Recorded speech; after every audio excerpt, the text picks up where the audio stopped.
नमस्कार, good morning, Radhe Radhe, जय श्री कृष्ण, सत श्री अकाल। एक बार फिर आप सब लोगों का स्वागत है केपी कॉलेज के इस यूट्यूब प्लेटफॉर्म पर, डिजिटल प्लेटफॉर्म पर।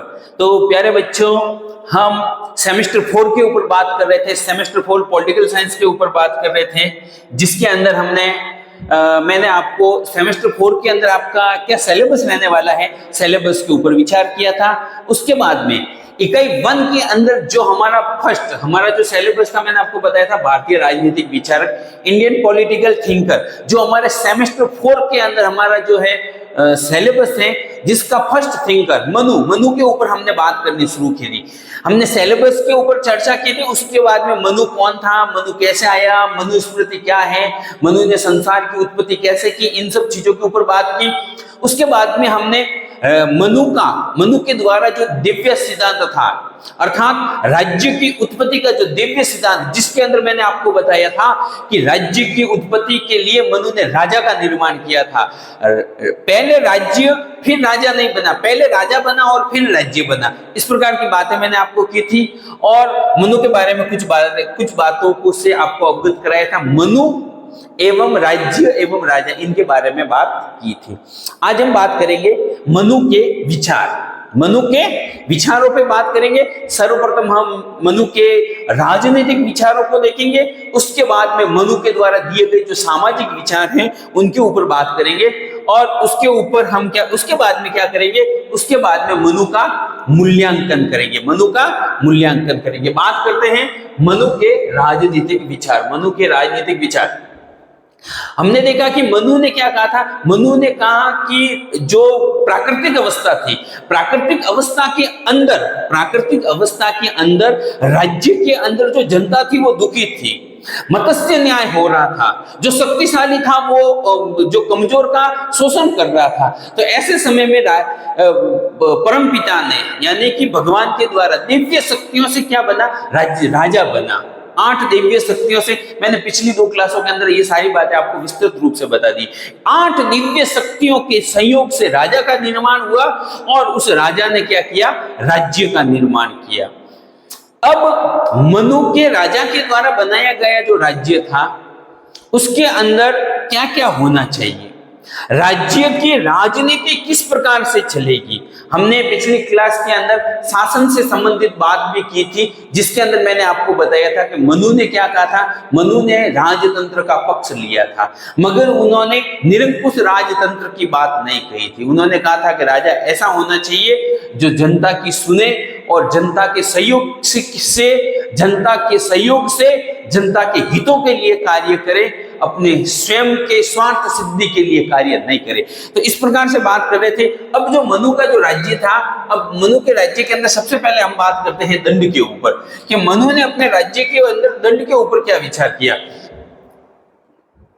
हालांकि दंड के ऊपर विचार हमने पिछली क्लास के अंदर कर दिया था, फिर भी बड़े बड़े रूप में बात बता देता हूं। मनु ने कहा था कि दंड जो है वो राज्य के लिए अत्यंत आवश्यक है, क्योंकि दंड के बिना लोगों के अंदर जो एक व्यवस्था होती है, लोगों के अंदर डर नहीं रहता है, और बिना डर के कानूनों का पालन नहीं होता, और अगर कानूनों का पालन नहीं होता तो उस राज्य के अंदर अराजकता व्याप्त हो जाती है, उस राज्य के अंदर असुविधा होने लगती है। तो मनु ने दंड के 4 प्रकार बताए थे। इसके बारे में भी मैंने पिछली क्लास में आपको बताया था।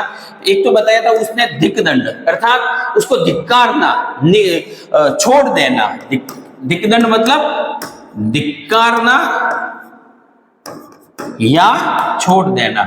इस प्रकार से मैंने आपको बताया था कि राज्य के द्वारा जो है उसको देश निकाला दे देते थे, उसका हुक्का पानी बंद कर लेते, इस प्रकार का दंड इसके यहाँ आता था। इसके अलावा वाग्दंड, जो कि किसके द्वारा दिया जाता था, वाणी के द्वारा दिया जाने वाला दंड था। उसको अपशब्द कहे जाते थे, या फिर उसको सार्वजनिक रूप से गांव के सामने, पंचायत के सामने खड़ा करके उसको डांटा जाता था, फटकारा जाता था।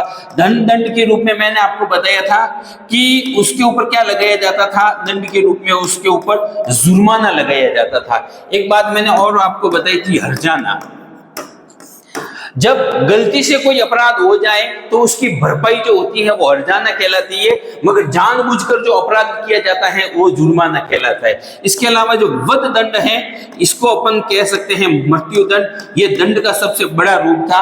अगर किसी व्यक्ति का जो अपराध होता था वो अक्षम्य होता था, क्षमा करने योग्य नहीं होता था, तो ऐसे व्यक्ति को मृत्यु दंड दिया जाता था।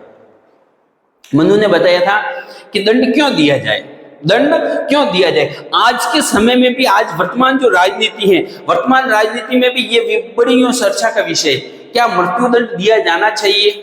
कई राष्ट्र ऐसे हैं जिन राष्ट्रों के अंदर मृत्युदंड नहीं दिया जाता, उन राष्ट्रों के अंदर फांसी की सजा का प्रावधान नहीं है, मगर भारत जैसे कई देश ऐसे हैं जिनके अंदर मृत्युदंड दिया जाता है।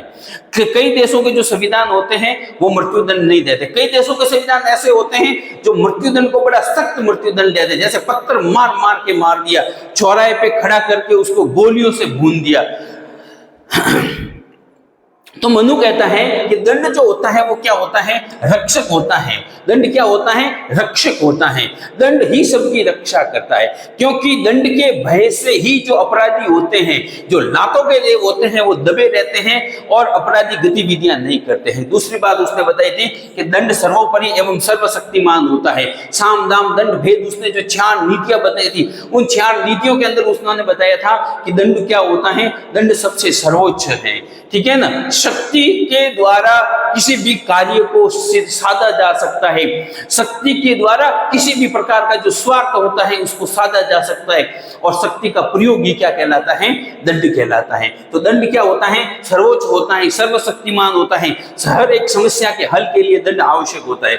इसके अलावा दंड जो होता है वो सामाजिक व्यवस्था की रक्षा करता है, देखभाल करता है। अगर दंड की व्यवस्था नहीं होगी तो व्यक्ति क्या करेगा, अपने माता पिता की सेवा नहीं करेगा, माता पिता अपने पुत्रों की सेवा नहीं करेंगे। समाज के अंदर जो ये व्यवस्था चली आ रही है, समाज के अंदर जो परिवार व्यवस्था है, समाज व्यवस्था है, ठीक है, रिश्तेदारी वाली व्यवस्था है, जो परंपराएं चली आ रही है, वो सारी की सारी परंपराएं नष्ट हो जाएगी। इसलिए दंड का क्या है, समाज के अंदर होना जरूरी है। दंड के अभाव में व्यक्ति क्या हो जाएगा, दंड के अभाव में व्यक्ति पशु तुल्य हो जाएगा, व्यक्ति व्याभिचारी हो जाएगा। अतः उसको, उसके अंदर संस्कार जिंदा रहे, उसको कंट्रोल में रखने के लिए दंड का बहुत ही महत्व है। इसके अलावा दंड जो है राज्य की संपत्ति की रक्षा करता है और अनिवार्य वृद्धि के लिए अनिवार्य भी है। मैंने आपको बताया था कि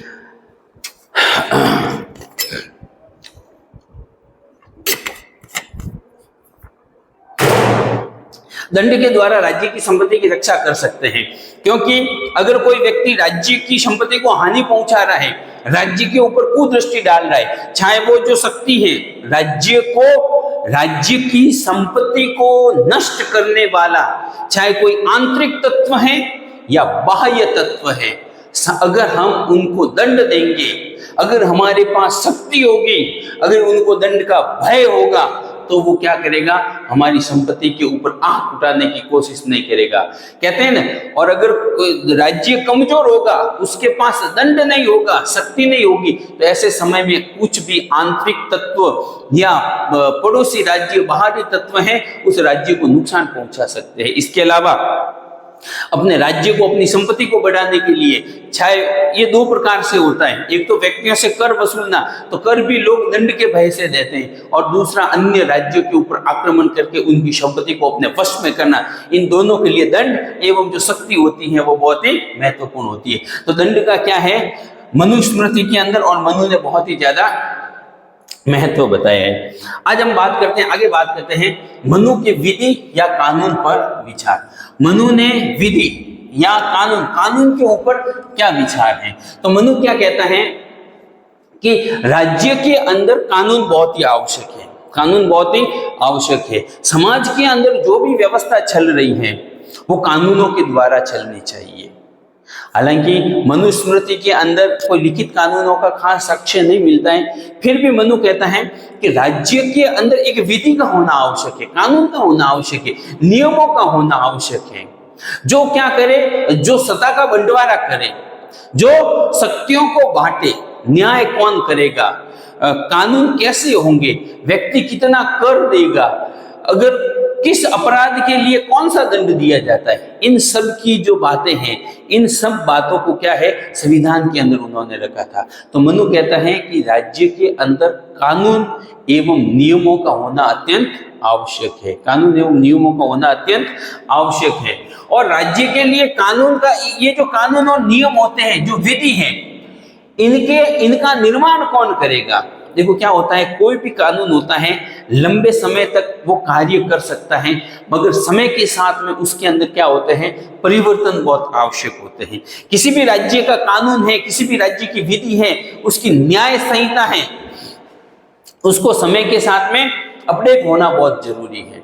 इसलिए कहा गया है कि राज्य के जो कानून है उनको कौन बनाएगा, और अगर कोई राज्य के अंदर ऐसा नियम बना हुआ है जिसकी वजह से राज्य को नुकसान हो रहा है, उस राज्य के लोगों को नुकसान हो रहा है, उसकी जो प्रकृति है वो सही नहीं है, वो नेचर से गलत है, तो ऐसे कानूनों के अंदर संशोधन करना, ऐसे कानूनों को खत्म कर देना, या आवश्यकता अनुसार परिस्थिति और समय की जो मांग होती है उनके अनुसार जो नए नए कानून बनाने पड़ते हैं, उनका निर्माण करने के लिए वो कहता है कि एक परिषद होगी या विधायिका होगी जिसके अंदर 10 सदस्य होंगे।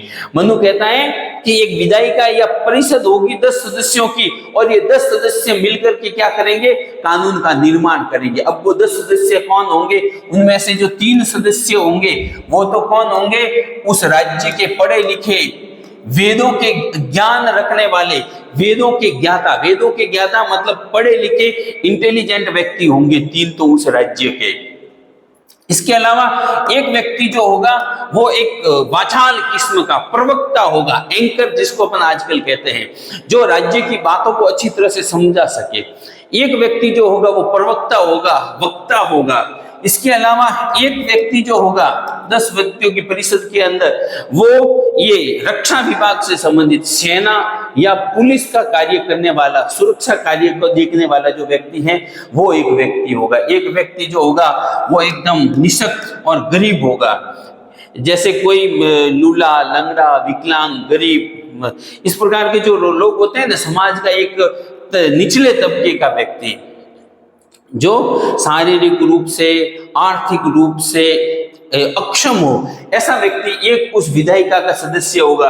एक व्यक्ति जो होगा वो धर्म और शास्त्रों का अनुभवी होगा, वेदों का जानकार होगा, शास्त्रों का जानकार होगा, जो उसके अंदर कार्य करेगा। और 3 व्यक्ति जो होंगे वो कौन होंगे, व्यापारी होंगे। किसी भी क्षेत्र के अंदर व्यापार करने वाले 3 व्यापारी होंगे उसके अंदर। तो बात करते हैं मनु के विधि या कानून संबंधित बातें। तो मनु ने राज्य के लिए विधि एवं कानून का होना आवश्यक माना है। उन्होंने बताया है कि राज्य के अंदर नियम होने चाहिए जिन नियमों के आधार पर राज्य की व्यवस्था चलती रहे। नियमों का निर्माण करने के लिए, नियमों में संशोधन करने के लिए, या नए नए कानूनों को बनाने के लिए, अगर कोई खराब कानून है तो उसको रद्द करने के लिए का कार्य कौन करेगा, तो उसने कहा एक विधायिका करेगी या एक परिषद करेगी, जिसके अंदर कुल कितने सदस्य होंगे, जिसके अंदर कुल 10 सदस्य होंगे। वो 10 सदस्य कौन होंगे, तो 3 सदस्य जो हैं वो तो वेदों के ज्ञाता, पढ़े लिखे व्यक्ति होंगे।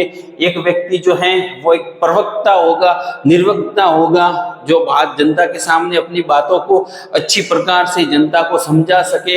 एक व्यक्ति जो होगा वो सुरक्षा कार्य का, सेना पुलिस का व्यक्ति होगा।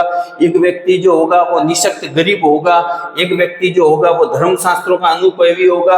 और 3 व्यक्ति जो होंगे वो कौन होंगे, व्यापारी होंगे। कहने का मतलब ये है कि मनु ने राज्य की जो विधायिका है, जिसको परिषद नाम दिया है, राज्य की कानून का निर्माण करने वाली संस्था के अंदर समाज के सभी वर्गों को स्थान दिया है। समाज के सभी वर्गों को स्थान दिया है। हम देख सकते हैं कि मनु ने जहां पर सुरक्षा, निशक्त, गरीब, धर्म शास्त्रों का अनुभवी, व्यापारी, निर्वक्ता, वेदों के ज्ञाता, सब लोगों को क्या किया है, अपने अंदर स्थान दिया है।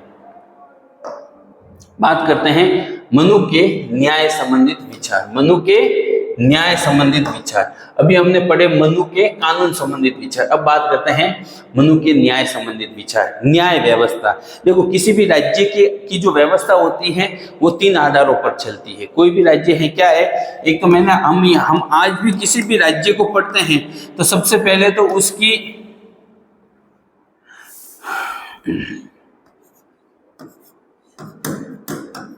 विधायिका के बारे में बात करते हैं, उसकी कार्यपालिका की बात करते हैं, उसकी न्यायपालिका के बारे में बात करते हैं। ठीक है, अभी देखो हमने कार्यपालिका के अंदर तो क्या पढ़ा था कि कौन होगा कार्यपालिका का प्रधान, राजा होगा। उसकी मनु की कार्यपालिका का प्रधान कौन होगा, राजा, और राजा के सहयोगी होंगे। अभी हमने विधायिका के बारे में बात की कि कानून निर्माण का कार्य कौन करेगी, 10 सदस्यों की परिषद करेगी।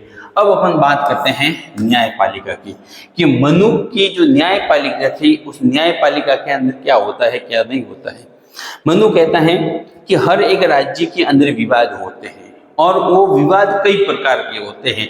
आज के समय में हम विवादों की बात करते हैं तो हम कहते हैं ये तो फौजदारी मामला है, न ये सिविल मामला है, न ये दीवानी मामला है, न ये पारिवारिक मामला है, कई प्रकार के मामले होते हैं। तो उसी प्रकार से मनु कह रहा है कि उस समय में मामले उन्होंने ये जो विषय होते हैं, ठीक है ना, जो विवाद होते हैं, जो झगड़े होते हैं, लड़ाइयाँ होती हैं, इनको दो भागों में बांटा था। एक तो बताया था हिंसा के भी संबंधित विवाद और दूसरा है धन से संबंधित विवाद। आज के समय में हम जिसको कहते हैं फौजदारी मामले और इनको कहते हैं दीवानी मामले। तो ये फौजदारी और दीवानी मामले हैं ना, ये दो मामले होते थे, एक तो हिंसा से संबंधित विवाद और एक धन से संबंधित विवाद। तो मनु ने विवाद कितने प्रकार के बताए, 2 प्रकार के। और अब बात आती है कि ये मनु कहता है कि हर एक राज्य के अंदर विवाद होते हैं। कुछ विवाद ऐसे होते जैसे चोरी, जारी, लड़ाई, झगड़ा, तो ये तो हो गए हिंसा के विवाद, किसी ने किसी की और एक होते हैं धन से संबंधित विवाद, किसी ने उधार लिया नहीं दिया, भाइयों भाइयों के अंदर संपत्ति का बंटवारा, जो फौजदारी ना होकर के दीवानी मामले होते हैं। अब ये जो मामले होते हैं, इन मामलों का समाधान कौन करेगा? तो मनु कहता है कि राज्य के अंदर जो न्याय का कार्य करना है, जो विवादों का समाधान करना है, वो कार्य करने वाला व्यक्ति क्या कहलाएगा? तो उसने उस व्यक्ति का नाम दिया है न्यायाधीश। क्या नाम दिया है? न्यायाधीश। कि जो न्यायाधीश है, न्याय करने वाला, उसने बताया कि न्यायाधीश होगा।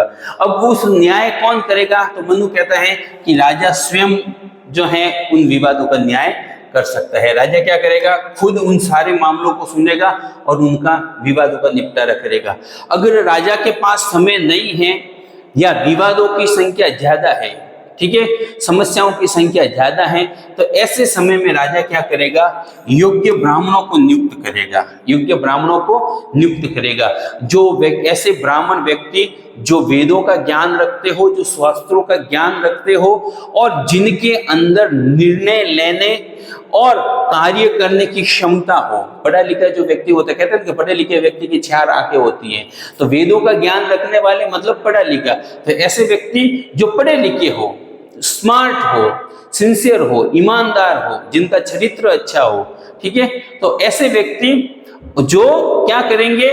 राजा या तो खुद करेगा या ऐसे व्यक्तियों को नियुक्त करेगा, ऐसे ब्राह्मण व्यक्तियों को नियुक्त करेगा जो न्यायाधीश का कार्य करेगा। मनु कहता है कि राजा चाहे खुद विवादों का निर्णय कर रहा है, चाहे स्वयं कर रहा है या फिर योग्य ब्राह्मणों के द्वारा करवा रहा है, उनको निवारण का मामलों की सुनवाई करने से पहले 3 व्यक्तियों को सहयोग में रखना चाहिए।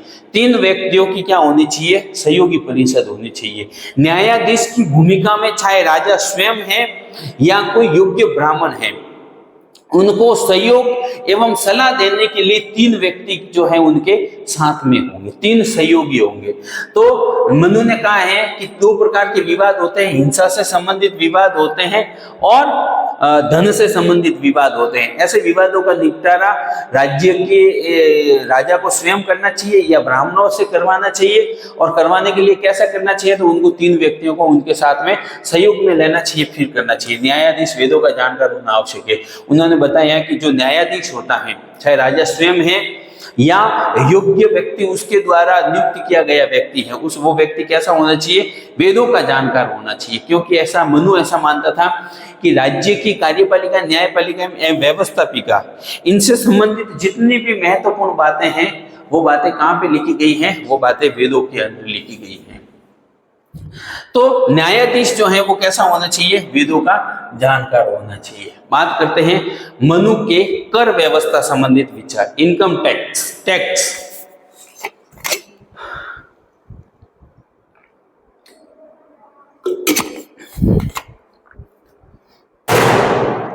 मनु कहता है, मनु के कर व्यवस्था पर विचार। मनु कहता है कि किसी भी राज्य को उस राज्य की सुरक्षा, उस राज्य में शांति, उस राज्य में क्या कहते हैं ना तरक्की, और उस राज्य में सब प्रकार की जो है ना खुशहाली के लिए कर व्यवस्था का होना बहुत जरूरी है। भाई सरकार से आप हर चीज की उम्मीद रखते हो, सरकार वो करे, सरकार वो करे, सरकार वो करे। सरकार कब करती है? जब आप क्या करेंगे, सरकार को टैक्स देंगे। सरकार के पास पैसे, आमदनी का जरिया क्या है? आपके द्वारा दिया गया टैक्स ही है। तो मनु कर व्यवस्था को क्या मानता है? अति आवश्यक मानता है। कर व्यवस्था को क्या मानता है? आवश्यक मानता है। कर तो देना ही पड़ेगा। मनु क्या कहता है? कर तो देना पड़ेगा, टैक्स तो देना पड़ेगा। अब वो ये कहता है, मनु ने वापिस टैक्स के ऊपर कहता है कि जो आप कर ले रहे हो, आप जो कर ले रहे हो वो कर सभी व्यक्तियों से समान नहीं लेना चाहिए, बल्कि उसकी जो क्षमता है, जो उसकी आर्थिक स्थिति है, उसके अनुसार उन लोगों से टैक्स लेना चाहिए। कहने का तात्पर्य यह है कि मनु कहता है कि व्यक्ति की स्थिति के अनुसार उन करों का निर्धारण होना चाहिए। अगर कोई व्यक्ति गरीब है तो उनसे कम कर लेना, और अगर कोई व्यक्ति अमीर है तो उनसे ज्यादा कर लेना, और कोई अति अमीर है जिसके पास बहुत धन है तो उससे भी थोड़ा ज्यादा कर लेना। अब वो किस प्रकार से कर को बात है? वो कहता है कि कर जो है, जो लिए जाते हैं सरकार के द्वारा, राजा के द्वारा, सरकार के द्वारा जो कर लिए जाते हैं, उन कर का जो पैसा है उनका उपयोग जो होता है वो जन कल्याण के लिए होना चाहिए। उनका उपयोग कैसे होना चाहिए? जन कल्याण के लिए होना चाहिए, विलासिता के लिए नहीं होना चाहिए। विलासिता का मतलब है स्वयं की शानो शौकत, फैशन, राजा को खुद के फालतू खर्चों के ऊपर।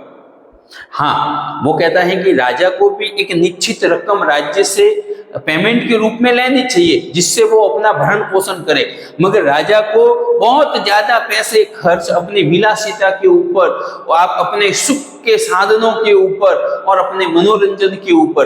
कहने का तात्पर्य यही है कि जो राज्य का धन है, जिन उसका उपयोग जन कल्याण के लिए, लोक कल्याण के लिए, राज्य की भलाई के लिए होना चाहिए, विलासितापूर्ण कार्यों के ऊपर नहीं होना चाहिए। मनु कहता है कर कितना लेना चाहिए? तो वो कहता है पशुओं से जो भी आपको प्राप्त हो रहा है, आपको पशुओं से जैसे दूध मिल रहा है, दही है, घी है, ऊन है, पशुओं से आप जो इनकम प्राप्त कर रहे हो उनका 50वां भाग होना चाहिए। ठीक है ना? पशु कर का कितना होना चाहिए? 50वां भाग। आपके पास 50 पशु है तो उनमें से एक पशु आपको सरकार को देना है टैक्स के रूप में। 50 किलो दूध का उत्पन्न कर रहे हो तो 1 किलो आपको सरकार को दे। 50 से कम जो है वो माफ है। स्वर्ण का 50वां भाग, आपके पास जितना सोना है, या आप 50 तोला सोना खरीद रहे हो तो 1 तोले के बराबर पैसे आपको सरकार को देने हैं। स्वर्ण का कितना भाग? 50वां भाग सरकार को देना जरूरी है। तो पशुधन का कितना? 50वां भाग, और सोने का 50वां भाग की बात करता है। अब बात आती है धान्य यानी कि खेती। खेती करने वाले जो व्यक्ति होते हैं, जो किसान होते हैं, तो उनके लिए कहा गया है कि उनसे 6वां भाग ले सकते हैं, 8वां भाग और 12वां भाग। 3 बात कही गई। उन्होंने कहा कि जो बंजर भूमि है, जहां पे उत्पादन बहुत कम हो रहा है, उनसे कम कर लेना चाहिए। अगर उत्पादन अच्छा हो रहा है और राज्य की नदियों का पानी, कुओं का पानी, सिंचाई के साधनों का उपयोग कर रहा है, उसे 6वां भाग लेना चाहिए। और अगर राज्य की जमीन को जोत रहा है तो उसे 8वां भाग लेना चाहिए। और अगर अकाल वगैरह हो रहा है तो ऐसे समय में उनका कर क्या कर देना चाहिए? माफ कर देना चाहिए। अर्थात मनु ने किसानों से जो लिया जाने वाला धन है, किसानों से लिया जाने वाला जो कर है, उस कर को अलग अलग भागों में बांटा है। मनु कहता है कि समय और परिस्थिति के अनुसार कर लेना चाहिए। समय और ये जो धान्य के ऊपर खेती का जो कर है वो कैसा है? समय व परिस्थिति के अनुसार लेना चाहिए। अगर उत्पादन अच्छा हो रहा है, अगर उत्पादन अच्छा हो रहा है, जमीन भी अच्छी है, तो छठा भाग।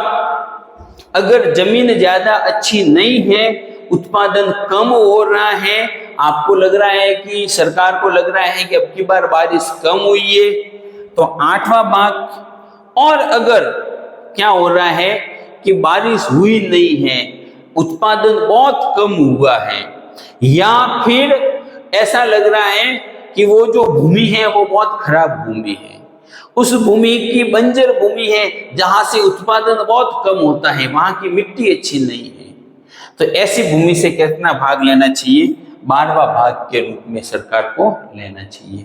तो कृषि भूमि के ऊपर धान्य का, जो धान्य आ रहा है उनका खेती का, उनका छठा, आठवां और 12वां भाग की बात कही है मनु ने। इसके अलावा मनु कहता है, उसने देखो करों के नाम दिए हैं। करों के क्या नाम दिए हैं? वे मनु के काल में, मनुस्मृति के अनुसार, बहुत इंपॉर्टेंट प्रश्न है, कई बार परीक्षा में आता है। मनुस्मृति के अनुसार प्रजा से जो कर लिया जाता था उसे क्या कहा जाता था? तो मनुस्मृति के अनुसार प्रजा से जो कर लिया जाता था उसे बलि कहा जाता था। Very very important, very very important line है। कई बार आरपीएससी की परीक्षाओं में भी इस प्रश्न को पूछा जा चुका है, ठीक है ना। प्रजा से कर के रूप में ली जाने वाली सामग्री को उसने क्या कहा? बलि। कहने का मतलब ये, अगर कोई जैसे फलों का उत्पादन कर रहा है तो उससे कर के रूप में फल लेते थे, फूलों का है तो फूल लेते थे, कोई न कोई वस्तु तो कर के रूप में लेते थे। तो राज्य के द्वारा प्रजा से जो कर के रूप में वस्तु या पैसे लिए जाते थे उनको क्या कहते थे? बलि। क्या कहते थे? बलि। ध्यान रखना, इंपॉर्टेंट। इसके अलावा व्यापारियों से जो कर लिया जाता था वो कहलाता था शुल्क। वो क्या कहलाता था? शुल्क। तो व्यापारियों से जो नकद कर लिया जाता था,